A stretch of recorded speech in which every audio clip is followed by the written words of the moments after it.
사상 최고치의 코스피, 분위기는 뜨겁습니다.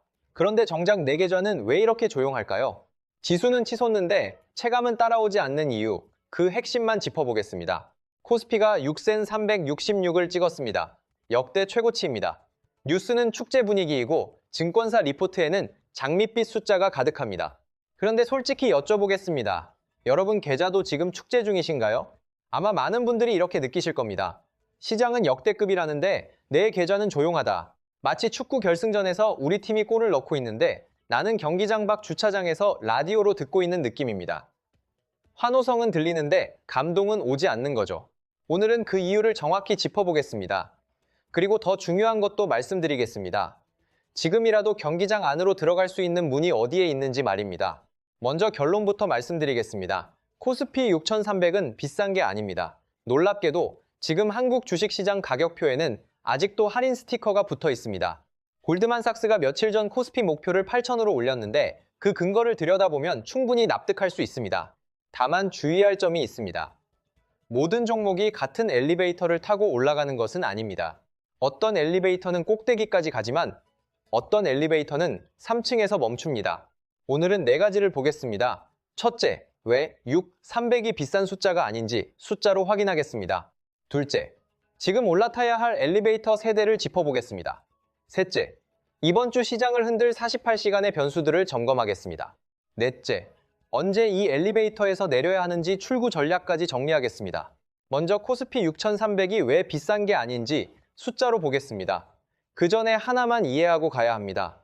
주식시장이 비싼지 싼지를 판단하는 가장 기본적인 도구가 있습니다. 바로 PER입니다. 어렵게 생각하실 필요 없습니다. 동네 빵집 하나를 산다고 가정해 보겠습니다. 이 빵집 가격이 1억 원이고 1년에 벌어들이는 순이익이 2천만 원이라고 합시다. 그러면 빵집 가격 1억을 연간 순이익 2천만 원으로 나누면 5가 나오죠. 이게 PER 5배입니다.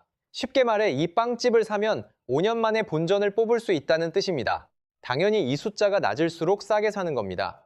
PER 10배면 본전 뽑는데 10년이 걸리고 PER 5배면 5년이면 되니까요. 이 개념을 코스피에 대입해 보겠습니다. 지금 코스피의 선행 PER이 얼마냐? 7원5배입니다. 선행이라는 건 앞으로 1년간 벌어들일 이익을 기준으로 계산한 수치입니다. 그러니까 한국 주식시장이라는 거대한 빵집을 지금 사면 7년 반이면 투자금을 회수할 수 있다는 뜻입니다. 이게 어느 정도 수준이냐면 과거 코스피가 고점을 찍었던 시기들, 시장이 뜨겁게 달아올랐던 순간들의 PER 중간값이 10배였습니다. 지금 7.5배라면 과거 고점 대비 25%나 더 싼 가격이라는 뜻입니다. 지수는 역대 최고인데 가격표는 오히려 할인 중이라니 이상하게 들리실 수 있습니다. 비밀은 분모에 있습니다. PER은 가격 나누기 이익입니다. 지수가 올라서 분자가 커졌는데도 PER이 낮다는 건 분모인 이익이 더 가파르게 커졌다는 뜻입니다. 실제로 골드만삭스의 티모시모 아시아태평양 수석 전략가는 4월 18일자 보고서에서 2026년 한국 기업의 이익 성장률 전망을 기존 130%에서 220%로 올렸습니다. 130%도 큰 숫자인데 그걸 220%로 높인 겁니다. 시장 컨센서스도 214%로 거의 비슷한 눈높이입니다. 이 수치가 얼마나 압도적인지는 비교해보면 더 분명해집니다.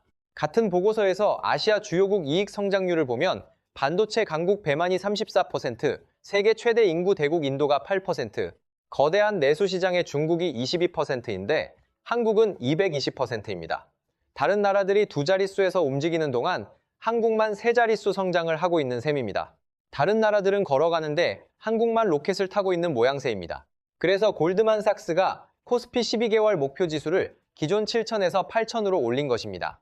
지금 6,300대니까 8,000이면 여기서 25% 이상 더 갈 수 있다는 계산이 나옵니다. 거기에 한국 시장에 대해 비중 확대 의견도 유지하고 있습니다.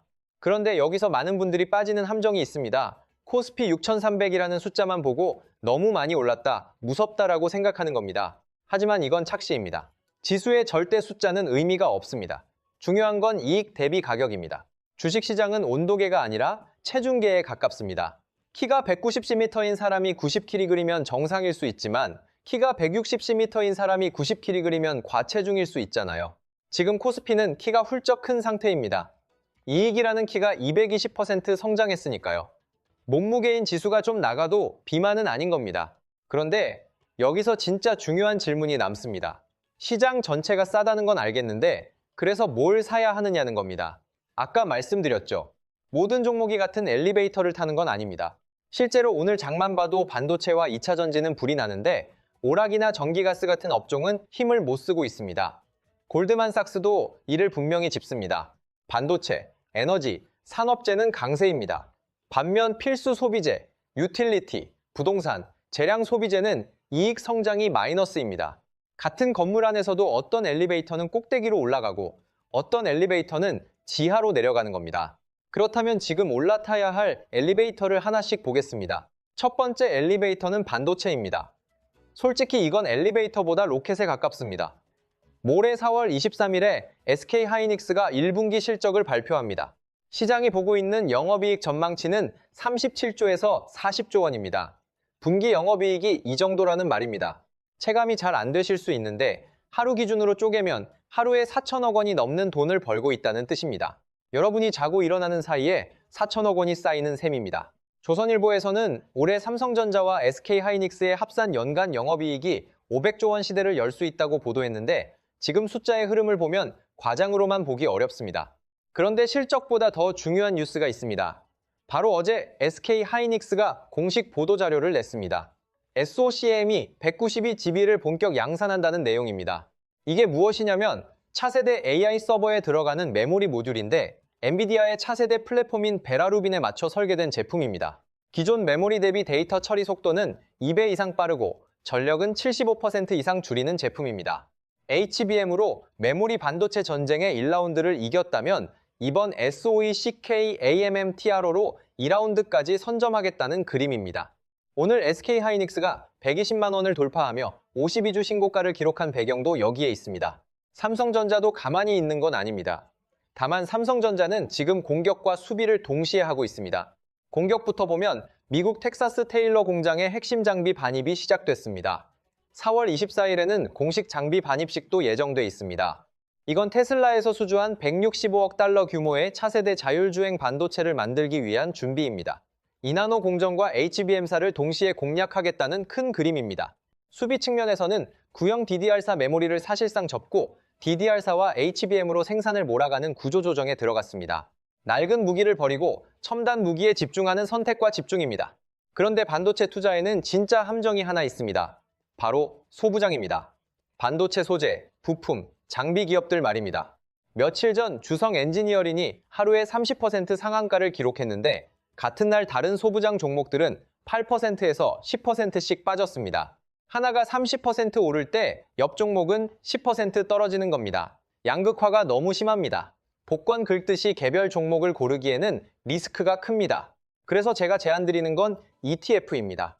솔 AI 반도체 소부장 ETF가 있는데 이수페타시스, 한미반도체, 주성 엔지니어링, HPSP 같은 핵심 소부장 종목들을 한 바구니에 담고 있습니다. 이 ETF의 연초 이후 수익률은 60%를 넘습니다. 개별 종목 하나를 정확히 맞히면 더 크게 벌 수 있겠지만 잘못 고르면 잔치 분위기 속에서 나만 울 수 있습니다. 소부장은 ETF로 전체 성장에 분산 투자하는 방식이 더 현명할 수 있습니다. 여기에 대형 반도체주 중심 ETF를 함께 조합하면 위아래를 동시에 노리는 전략이 됩니다. 여기서 시나리오 하나를 그려보겠습니다. 만약 모레 SK하이닉스 실적이 시장 기대치를 웃돈다면 어떤 일이 벌어질까요? HPM의 SOC케미까지 두 개의 성장 엔진이 동시에 작동한다는 게 숫자로 확인되는 겁니다. 그러면 SK하이닉스만 오르는 게 아니라 납품하는 소부장 전반으로 온기가 퍼질 수 있습니다. 기판이 모자라다는 건 반도체가 모자라다는 뜻이니까요. 실제로 삼성전기 사장은 직접 서버용 고급 기판 수요가 생산 능력보다 50% 이상 많다고 말했습니다. 삼성전기가 2년 연속 1조 원대 증설 투자를 하고 있는데도 수요를 따라가지 못하고 있는 상황입니다. 삼성전기가 10거래일 연속 오르며 장중 사상 최고가를 기록한 데도 이유가 있는 겁니다. 두 번째 엘리베이터는 2차 전지입니다. 이쪽 분위기는 조금 다릅니다. 반도체가 이미 꼭대기층에서 더 올라가는 흐름이라면 2차 전지는 지하 주차장에서 막 지상으로 올라오기 시작한 엘리베이터에 가깝습니다. 어제 삼성 SDI가 메르세데스 벤츠와 차세대 전기차 배터리 단연 공급 계약을 맺었습니다. 하이니켈 NCM 배터리를 2028년부터 벤츠의 전기 SUV와 쿠페에 넣는 내용입니다. 이걸로 삼성 SDI는 벤츠, BMW, 아우디까지 독일 프리미엄 브랜드 3곳을 모두 고객으로 확보하게 됐습니다. 구체적인 금액은 공개되지 않았지만 수조 원 규모로 추정됩니다. 오늘 삼성 SDI가 57만 원대까지 오르며 52주 신고가를 경신한 이유입니다. 하나투자증권도 3월부터 2차전지 업종의 향후 2년간 영업이익 컨센서스가 반등하기 시작했다고 분석했습니다. 바닥을 다지고 방향을 트는 구간이라는 뜻입니다. 다만 여기서는 매매 방법이 중요합니다. 2차전지처럼 바닥에서 추세를 만들며 올라오는 종목은 위에서 불 붙는 걸 보고 뛰어드는 추격 매수가 위험합니다.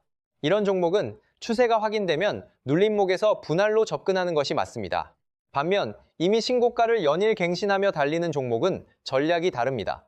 강할 때 따라붙는 방식이 유효합니다. 이게 바로 세 번째 엘리베이터인 방산과 산업재의 매매법입니다.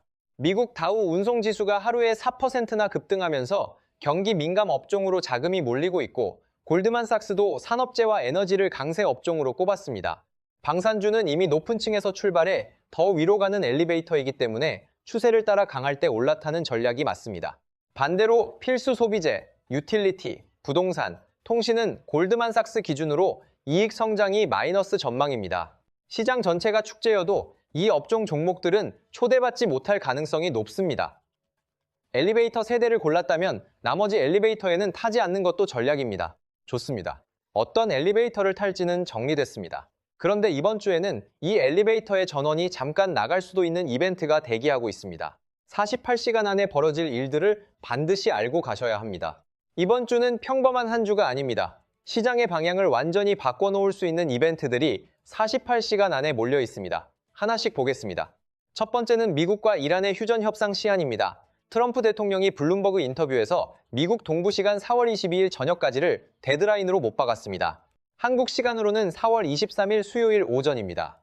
이란 쪽은 갈리바프 의회의장이 위협하면 협상은 없다고 반발하면서도 다른 한편에서는 협상 참여를 긍정 검토 중이라는 보도도 나오고 있어 어느 쪽으로 흐를지 누구도 장담하기 어렵습니다.